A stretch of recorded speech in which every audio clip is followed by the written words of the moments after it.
So we're here, Bronyville, live at Nightmare Nights, Dallas. We have the wonderful and talented Kazumi Evans here. How's it going? Very well, thank you. And yourself? Doing all right. How's the con been for you so far? Oh, it's been amazing. It's my first time in Dallas, Texas. Oh, really? Oh, yeah. And I'm really excited to be here. I have some family here as well. And also just to go to a brand new con I've never been to before was always nice. Excellent. Is your family here in Dallas then? Or? Yeah, they're here in Dallas, and then my boyfriend also has some family in Dallas and Houston as well. Okay. So, and also Texas. It's one of those things that you always hear about from Canada, in Canada. One of those states in America that you just feel like you have to go visit because you hear about it all the time, and it just kind of is the pinnacle state. Like you think of cowboys, and yeah. Let's Very see if, stereotypical things. See if it lives up to the legend of... Exactly. So, I guess, how is Texas living up to the legend that we've sort of built for ourselves here? Well, I mean, we haven't had as much chance to explore as we would like to yet, but we will after this is done. But so you're staying in the town for to visit family and everything? Yes, absolutely, and Houston as well. But the food's amazing. Yeah. Like, we went to this Brazilian steakhouse last night, and we just ate our faces off, and it was amazing. Focus show? Oh my gosh. Yes. Yeah. So good. So good. So we don't really have something like that in Canada or Vancouver, where I'm from. So it was quite lovely. Yeah, me myself, I grew up here, went to high school, college before I moved to Pennsylvania myself. Oh, lovely.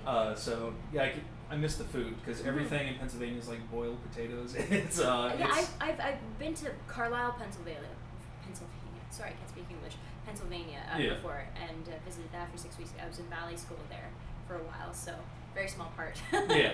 But I miss the food definitely down here. So for sure, I bet. Do you consider yourself a foodie then, or? Oh yeah, no, definitely. Like I love trying different foods, and that's I think a great way to kind of travel in the sense of you find out what the local cuisine is, and it's a great place. It's a great way to explore a place is the cuisine, and then you kind of do little food tours. I think we talked about that at our we did at BronyCon. Yes, I think we did. Too, so. I could talk about food forever. So. Me too. So let's talk about food. So have you tried like any of the barbecue or any places around here? Or have you had any of the quintessential Texas food? I think so. Well, I mean the Brazilian steakhouse. I guess. I mean that's not Texas fare. But our first night here, we went to I forget what place it was, but we went to a steakhouse of some sort. They had brisket. They had ribs. They had any sort of animal that you could possibly put on a barbecue. Yeah. And then they had the typical sides like macaroni and cheese and mashed potatoes and stuff like that, and it was awesome. And because I think every state from the different pony cons I've been to, they all kind of claim to have the best barbecue. Like Kansas City had really good barbecue. Yeah. This place had really good barbecue. And I know in Baltimore they were saying that they had really good barbecue as well. So it's just trying it all, and it's different, but it's all delicious. It's really a trinity. You have like Texas barbecue, you have Kansas City barbecue, and then you have Carolina barbecue. So you have the beef, the pork, and then the mix, which is what Kansas City is. But like, you're shaking your head, Trut. What? Yeah, I saw that. Barbecue fanatic. I think everyone, depending on what state they're from, like all Americans, they're like, this is what barbecue's supposed to be, and as Canadians, we're just like, okay, sure, I'll eat anything. Very Canadian, right? Like, yeah. You're just like, okay, like, just very, very forgiving and apologizing at the same time. Yeah. Oh yeah, the food's the big thing down here. If you have like fried chicken, I can recommend a couple different places too. Oh man. Babes, I recommend. Probably the best fried chicken ever. And then awesome. If you have a chance, Whataburger, fast food, but it's the Texas. Oh, yeah. No Okay, now he agrees with me. Yeah.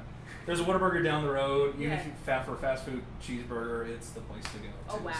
So, okay. So yeah, there's a lot of good places. Oh so, good. Well, it's gonna be like Foodville here in a second. But, yeah. But no problem with that. And that's what I've been doing. Like, because my daughter's never. She's lived in Pennsylvania her entire life, and so I'm trying to get her the truth, because she hears me complain all the time about pierogi everything. I'm so tired of pierogies. So and seeing giving her the real Tex-Mex real experience of what it's like to be here in Texas. So. Totally. Yeah. So, food. So I guess I should probably talk about ponies at some point. I guess so, because they're like, okay, I can't say. So obviously, I mean, you do Rarity, you do the singing voice of. Luna. Yeah, Luna and Rarity, and then I sing and speak for Adagio, and then I speak for Mood Dancer and Octavia. That's right. It's a little stable. Oh yeah, I forgot that you did like Octavia as well too. Yeah. So, and then as far as the show's been going, I understand you were after the season. Are you guys working, or can you say if you're working on the next season so far? Because I believe it just got confirmed. Okay, I think I'm not sure, so I'm just gonna kind of remain neutral. I'm gonna be Switzerland on that one, just so so I don't get in trouble. But well, are you working on anything currently you can talk about? Or? Yeah, no. I'm working on a show called Bob the Builder. So I'm on that one, and there's a bunch of what else am I working on right now that I can talk about? Goodness. Yeah. There's actually no. Everything right now it's hush hush. Every series I'm on right now. Isn't that crazy? I just wrapped a film actually with the Hallmark Channel. It's called The Bridge. We were shooting in Victoria, BC, so I just finished that, and then everything else is a whole bunch of animation work, which is great. Well, yeah, I was about to ask, between animation, like live or front camera, behind camera, how much stuff are you, or like you working on anything currently? We just literally just right before coming here, I just wrapped that film. So yeah, been doing live action stuff. A lot more live action for film this past year, along with my animation. But animation work is definitely my bread and butter at the moment. And I have done theater in the past, like that is my basis. But in the past 2 years, I've definitely kind of taken a break, just because 8 shows a week for how long the run of the show is, it takes a lot out of you. And I think maintaining that balance between having a life and having your career, it can be hard in a theater, just because literally you sleep during the day, you wake up at noon, and then you go do the show, and then you repeat the whole cycle again. So it kind of takes away a lot from your everyday life when you're in a show. Whereas I think animation and even film and TV, it allows me to kind of have a little bit more of a life. So, and it's not as exhausting. Oh, we have someone very excited in the hallway, don't we? I hear kazoos. Yeah. Hey, kazoo, get it? Kazoomy. Sorry, I had to go there. If I didn't go there, you were going to go there. Yeah, we need to hand out kazoos to all your fans. So I know, right? Oh, that's a good idea. You should be you should be a manager or something. We'll get the kazoo, the Kazoo Evans, and the Kazoo Evans. Yes. That's so funny. You have branding opportunity right there. We'll talk after. Yes, we'll talk. So, but yeah, like doing a lot, being in plays and stuff. But yeah, it takes a lot of time and stuff. It does, as well, so. But it's my first love. It always has been. But it's it gets tiring for sure, depending on which show. But yeah, 8 shows a week. It's a killer. It's a killer on your voice physically. Yeah. Yeah. So I mean, obviously got into animation, like acting is love. We always like to talk about like stuff that you geek out about, or is there anything? Because obviously we're a nerdy group of people. I highly encourage that. I love nerdy groups of people, being one. Doctor Who. Oh my goodness. I think a lot of people know that I'm a huge Doctor Who fan, and my autograph cards actually for this convention, Nightmare Nights, Pixel Kitties very kindly asked me, okay, like what would you like to incorporate into your card? She said, I always do, because it's around Halloween time, I always kind of make a Halloween theme. What would you like? Do you want to put your characters into any specific costume? And I said, well, I'd really love it if actually they were in Doctor Who costumes. That'd be awesome. And she made this awesome card, so anybody who's at the convention, get one. I'm giving them away. She has Octavia as one of the Weeping Angels. She has Adagio as River Song, and then she has Moon Dancer as the Matt Smith Doctor, which is so cool, and it has like a pony TARDIS in it and everything. So I was pretty happy about that. I can think I need to get the autograph cards alone, because they're such so awesome good. art. They all like link together and. Every single one is so good. She does such a good job, and she puts so much work and detail, and she really takes, I think, the actors or whoever she's making the card for, she really takes that person's loves and interests into the card, which is really lovely. Really cool. And so if you're a nerd like I am, like you're just so happy with your autograph cards. So how because I know Fire and my co-host in the hard move I don't ask about, how do you feel about the new Doctor and the new Dr. Peter Capaldi? I think he's awesome. I mean, honestly, it's funny because when David Tennant left and then Matt Smith came on the show, I was really reluctant to like him, and I felt like I was kind of cheating on David Tennant by liking Matt Smith, so I resisted that for a long time. But then Matt Smith, there's just something so endearing about his performances, like Fish Fingers and Custard and stuff like that, that it was really hard to see him go. And then when Peter Capaldi came on the show, again, it was kind of like the same thing. I was kind of reluctant to like him again, but he's so good. But they're all so different. They bring something completely new to the role. What about the Sonic sunglasses? Isn't that the new thing that's making everyone freak out? I heard. Sonic's is okay. I haven't watched the new series yet, the new episodes. I just haven't had the time, so I don't know what you're talking about. But okay, neither do I. Curious. So like, I'm just like, I do you have no idea of what I'm talking about with Doctor Who? Do you? I know a little bit. Like it's like I'm like swimming in the ocean. It's like. Oh, okay. So you're just like you get kind of brief references. It's like I figured I should probably start back at Eccleston or whatever his name was. Yes. I'm trying to like start there. I've seen a couple episodes yeah. and I'm trying to work my way through. So. Yeah, for sure. Like I think I really want to go back and watch the old series too, just so I can say I've watched it all.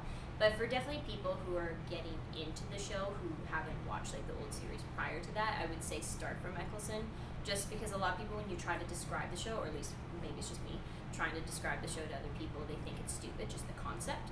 And they're just like, oh, like, what are you talking about? That's dumb. But then if you kind of just get them into it and you get them watching like 1 or 2 episodes, I usually find that they accept it and then they get into it. Whereas I think the older series, you know, there's something very endearing about it, but they definitely had cardboard sets back in the day. And I think a lot of people nowadays with all the technology and the fancy animation and special effects that come out as CGI, that's what I was looking for before, that you see in movies and TV shows all the time, we've gotten spoiled with it, and a lot of people aren't willing to suspend their imagination as willingly as they were, I think, back in the day. The effects, the technology has finally got to the level of what Doctor Who always wanted it to be. So I think so. I think there's still that element of like kind of the paper cutouts to a certain degree, just like to keep the feeling of the older series, but definitely it's a lot more advanced than the older ones. Obviously, the Daleks haven't changed in like 50 years. Oh, no. Like the toilet plunger and, you know, the whisk. Yeah, it's still a very similar design. Yeah. So, obviously, Doctor Who, I assume you like ponies as well, too. Oh, of course. Yeah. No. I grew up watching the original 80s series as a kid. I was born in 1989, so... I mean, I kind of caught the tail end. Have you fixed your ID yet, or? No, I haven't done that because people keep mistaking it. They're like, "Oh, you were born in 1990," or like, I keep getting younger. I think, which I don't mind, so I just don't bother to correct people. So I'm like, "Yeah, sure." I don't know. So you work on the Cumar Crusaders, right? I'm like, yeah, I'm the same age as Claire Corlett. No, but yeah, I grew up watching the original series and also the generation I think that came after the original, so that would have been generation 1 or 2, maybe generation 3 as well. No, I think they're just the first 2 generations, and I love them. And honestly, I played with all those toys as a kid, so I feel like it's really come full circle now me being on the show, because honestly, like if you told 6-year-old me back in the day, like, you know, when you grew up you're going to do this for a living, I would have just been over the moon, and I probably wouldn't have believed you. Yeah. Just because watching those shows, like you, as a kid, you don't really imagine voice actors. You just imagine that these characters actually exist in some parallel universe or something. So to actually have the chance to bring these characters to life and then kind of share that again with the new generation and see little girls get really excited when you tell them you're a part of the show, that's all I need to do the job. Yeah. You know? That's the biggest reward you can possibly ask is, and fans, of course, like the Bronies and the Pegasisters, really appreciating your work and coming up and saying, you know, your work has somehow influenced my life or changed my life, or I'd love to do what you do, or, you know, they even come out and see my other stuff, like they take the time out of their own lives to watch other shows I might be on. It's pretty special. I mean, I think this fandom is special for that particular reason. Right. So, yeah. We're interesting people, I'll give you that. Oh, yeah. No, it's awesome. I don't really know of any other fandom that does what the Bronies do in the sense of heart and charity and just giving. They're a very giving community. Yeah. So. Well, and that was one thing I was just talking with Lunchi Nishi, like right beforehand, talking about the movies themselves and like the difference. Because I know obviously you're like the main villain of the second one, and the different feel between them. We were talking about how the second one was really more of a lighthearted, fun musical version, while the third one's more like a darker, serious tone. and like when I hear you talk, I don't hear adagio at all. So I was really surprised to hear because it's a totally different like range for you. It sounds Oh like. yeah. And it was funny just because normally I feel like I get a lot of work just off my normal natural speaking voice because if you weren't to see me and you didn't know my age or anything like that, and you were just to hear me on a voicemail or I talked to you on the phone, you probably think I was a lot younger than I actually am. And it usually my voice is kind of like that young girl, like the best friend or the ingenue or something like that, typically if you were just to pick kind of a category for my voice. So it was a lot of fun, definitely, when I got to play adagio, and it was just that lower, delicious kind of range. And it's a lot of fun to play the villain, just because it was just a complete departure from the roles that I usually get. Yeah. No, obviously you have to audition for that role. They're not just going to say, hey, exactly. come on over, you're doing this now. Yeah. So how did that character sort of evolve? Because obviously we're talking about like when you do like the singing voice of Ari or Luna, it's pretty much trying to sound like Tabitha, but obviously singing everything. But like Adagio is pretty much her own character to run with as well. Oh so, yeah, no, it was great. I guess how did she change or evolve from to who you made her into? Well, change or evolve, how so? Like change from like just like how did I depart kind of from the rarity stuff? You mean? Well, just as far as like going in for the character, like what do they expect, and like how did you change, and like how did you create that character? Oh, okay. Well, first of all, like we were lucky on that auditions, as far as I can remember, that we had pictures, because you don't always get pictures going in for auditions for voiceover, and they always have sheets of paper, which in our industry we call voiceover audition sides. So audition sides, and then they had a picture at the top of all the characters. And I remember looking at Adagio, and she had like this, the drawing looked actually very different from what she ended up looking like. But the original drawing of her for the audition sides, it had like this long red hair, and she had like this kind of flowing, kind of menacingly tentacle kind of looking like dress that just like was flowing everywhere and just sparkles around her. Yeah, that changed a lot. Yeah. Like she didn't have tentacles. I'm just saying that like it was just a really interesting kind of flowy kind of costume that she had around her. And they said she was kind of like the leader of like the Mean Girls group, and they have this power that they feed off of negativity, and that's how they feed their power, and they spellbind people with their singing voices. So the song we had to sing, I remember, for that audition was it was a Katy Perry song. It was a Katy Perry song. I can't, for the life of me, remember which one it was. Katy Perry could be a siren, so that makes sense. Yeah, but it was a very low, dark, like Katy Perry's voice and her music. It is very low, like, or at least for me, it's very low in my range. Was it Dark Horse? It was Dark Horse, I think it was. It was. Thank you. Yeah, it was Dark Horse. I'm sad I know that, but continue. No, I'm so happy you did, because here I am like fumbling for it. Thank you so much. It was Dark Horse, yeah. And so, as you know, that song, it's a very low song. So I think that helped. That really makes sense, because her song, the siren songs do have that sort of... Yeah, it's that kind of mesmerizing, seductive kind of feel to it. And also, just...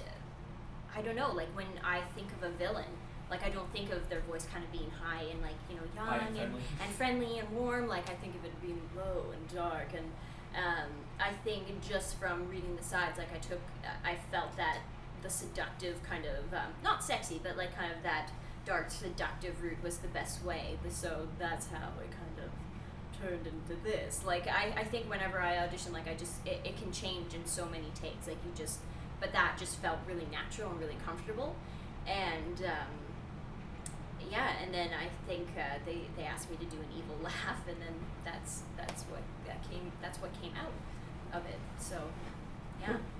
Yes, well, it sounds great too. So like, love your singing voice, and love to hear more of you of the show. So I hope. Obviously, see more in the show. Honestly, I don't know, but so hopefully.